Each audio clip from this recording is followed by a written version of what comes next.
post today that says, if it's only symbolic, why did Jesus speak so literally, and why did many disciples leave him over it? So when I was talking to a Protestant about how the Eucharist is really Jesus's flesh, they were telling me that it's not, because of how Jesus says, "This is my body which is given for you. Do this in remembrance of me." So because of the fact that he said remembrance, this is why some of them think that it's only symbolic. And this is why you have to read all parts of the Bible, because on a different day, Jesus said, "Yes, I am the bread of life.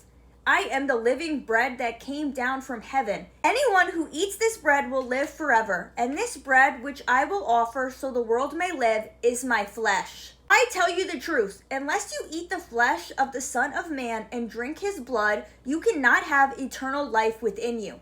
Anyone who eats my flesh and drinks my blood remains in me and I in him." Then many of his disciples said, "This is very hard to understand. How can anyone accept it?" Then it says, at this point, many of his disciples turned away and deserted him. If you're thinking about converting to Catholicism, just do it and don't be discouraged by Protestants. I was literally telling this guy about the Eucharistic miracle in Lanciano, Italy, where the bread literally turned into Jesus's flesh.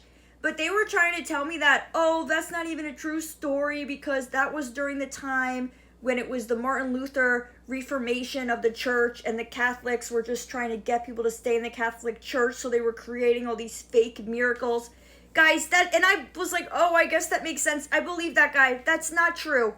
This is a real miracle, and there are other Eucharistic miracles. It wasn't just that one time, and there were times when, the wine literally turned into Jesus' blood, and scientists had studied this, and it was real. This one girl told me that it was demonic because she saw the Pope doing these demonic, hand signs. I look it up online, and they're literally just saying, "I love you" in sign language.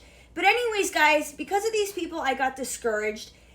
So I wasn't going to go through the process of becoming a Catholic. Then a few months later, I feel like God is calling me to become Catholic. At this point, guys, it's too late for me to enroll in OCIA.